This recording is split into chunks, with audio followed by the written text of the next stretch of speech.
Hello and welcome to VMTV Chronicles episode 2. My name is Kyle Dimond and my guest this week is Birmingham's Aiden Lee.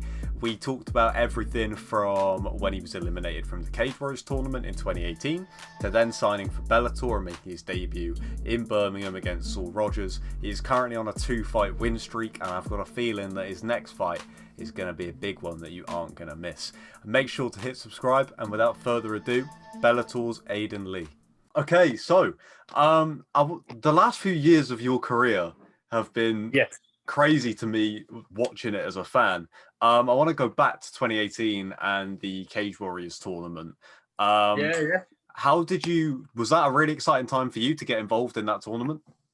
Yeah, definitely, man. Like at the time, I was like 22. I think I was 22, man. So like, it was an exciting time for me. It was that was like my first kind of. It was like my almost like a breakthrough for me. You know, it was my opportunity to try and fight for my first world title, and yeah, man, it was a big time for me. How because I'll be honest, I didn't see it coming when you lost to Dean Truman. I thought, okay, we'll go back through the Cage Warriors sort of run to try and make that way back to the belt. So how did the Bellator thing come around? So obviously, I'm not one to be.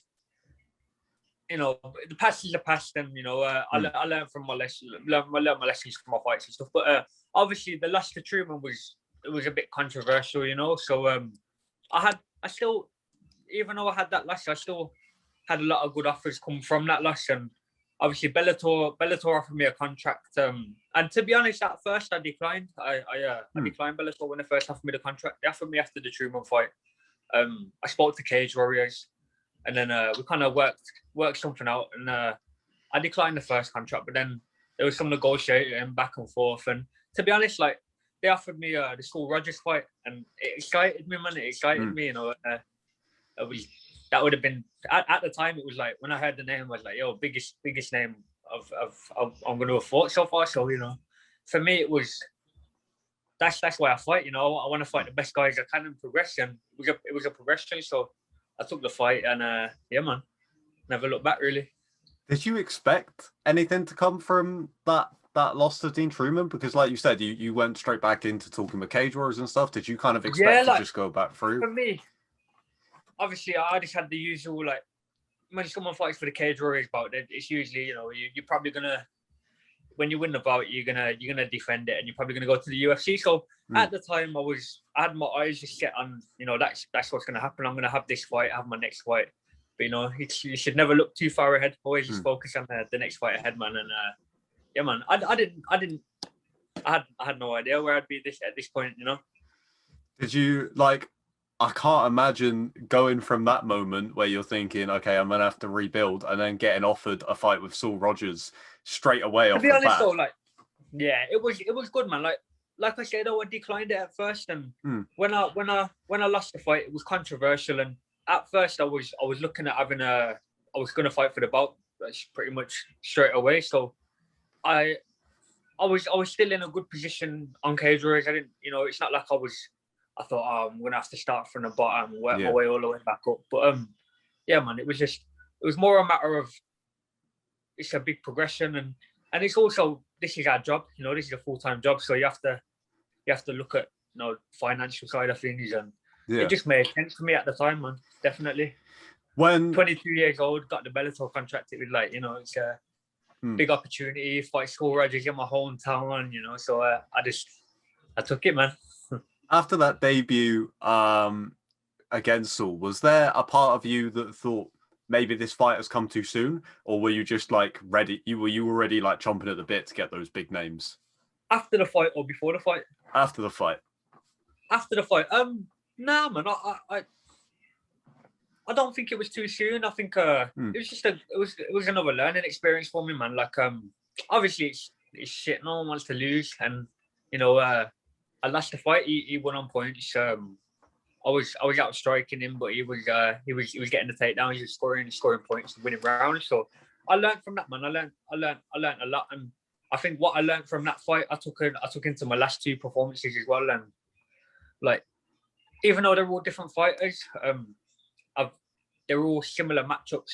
Like the style of fight I needed to fight those last few guys I've had. So it's almost like the lessons I took from the Saw fight got me those good wins in my last 2 fights. So yeah, man. If I fought him now, it'd be a different fight. Is that one you want to get back at some point? Yeah, man. Like obviously, it all depends. I used to be a lot more, oh, if this guy's beat me, I just want to get him back. But it's like you progress, and I've had that in my career, man. Like some of the guys I lost to earlier in my career, I lost my 3rd pro fight to a French guy on Cage Warriors, and that's not a fight that I'm thinking, oh, I want to fight that guy again. So I've passed him, and same with Saul, man. He's a very good fighter, and at the moment, I'd love the opportunity. But if I'm like looking at fighting for the belt and things like that, and I'm not, I wanna be constantly climbing forward and progressing. That's what I'm looking to do, man. Yeah. If he won the match fight, I'd be fully set on that. That'd be what I'm after. But now I'd rather fight match, Yeah. With the Bellator thing, when they came in, obviously, like you said, you turned it down the first time, and then what was the reason behind turning it down the first time, by the way, if you don't mind me asking? It was down to do with the Cage Warriors, and I'd been on Cage Warriors a long time. Yeah, it was a lot of politics, a lot of backdoor politics, man. But I was with Cage Warriors a long time, and I knew the route there. I knew that I was comfortable on that show, and I knew that if I fought, I knew that I'd smoke. I thought in my head, I'm going to smoke Dean Truman in a rematch, and I'm just going to get that UFC contract. And yeah, so that was my mindset. But obviously, then negotiations and yeah. Yeah, well, like you said, Bellator come forward and they offer you a name like Saul in Birmingham straight away. Like that's kind of an offer you can't refuse at that point, right? Definitely. And then as well, for it to pay off now with your back-to-back wins, and we'll get to the Aaron Pico fight in a minute. But how are you feeling right now off the back of those 2 wins? I'm feeling good, man. I'm feeling motivated.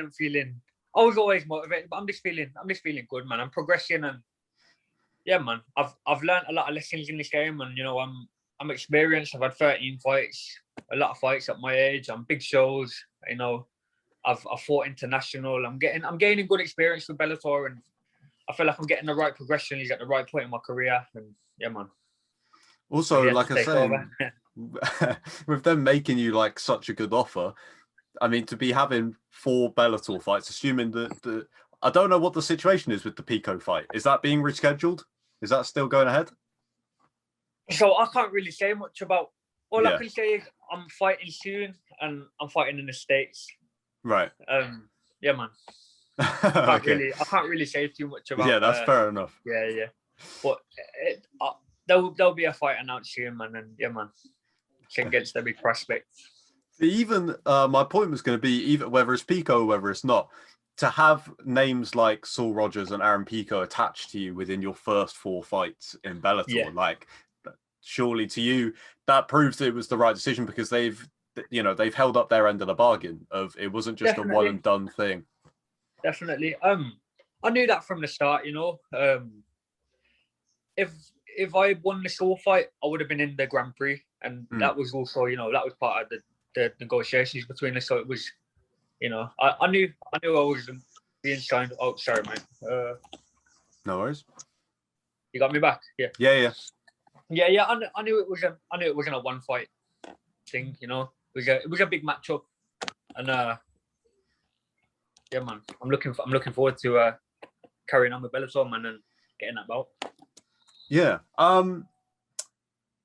We'll get to talking about Birmingham in a minute, because the MMA scene there over the last couple of years has been crazy. But just talking about from your personal perspective, like I said, last couple of years of your career from that Cage Warriors tournament to now seems so far in that amount of time. Like, how do you, when it comes to setting yourself goals for like the next year and stuff, because that moved so fast with it kind of came out of nowhere, and then suddenly here you are, Bellator debut in Birmingham. How far do you look ahead when setting yourself goals and stuff like that? I think long term and short term, I've always got my, the focus is always the next fight. So my focus has just been on my next fight since my last fight, really.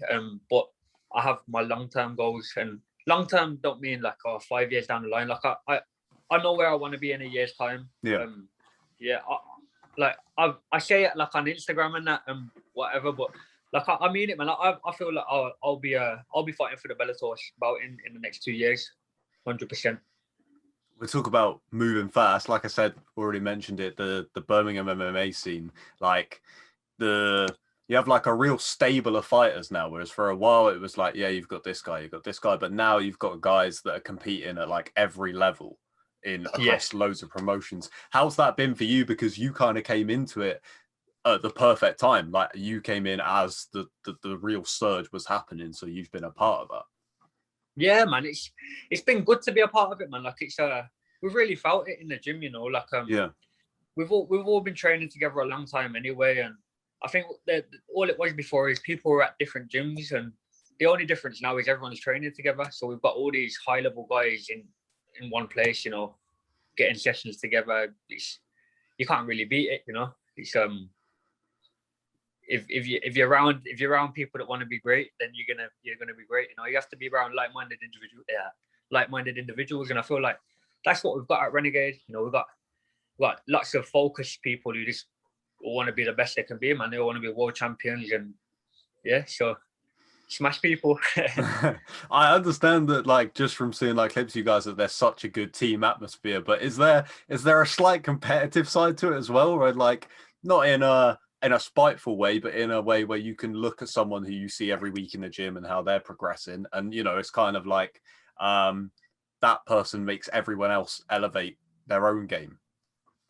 I think, yeah, more like how you put it there. Like people elevate each other's game, man. Like it's like, you know, we got Leon fighting in a couple of weeks against Diaz, and you know, we all know he's going to smoke Diaz, but when he comes out the fight and smokes Diaz, I'm sure some of the weapons he's been smoking Diaz with, we'll all be drilling that even more. And you know, that's what usually happens, man. Even with like some of the guys you won't really hear about as much. We've got like amateur guys that they might be doing they'll do something nice, and next thing we're all working on it, you know. So it's everyone's building on each other, everyone's building on each other's games, you know.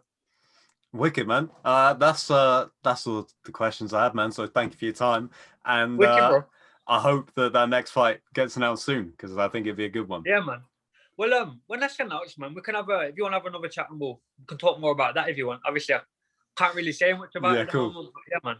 All right, sweet, man. Cheers to that. Respect, bro. All right, wicked, man. Catch you in a bit. Later. Bye.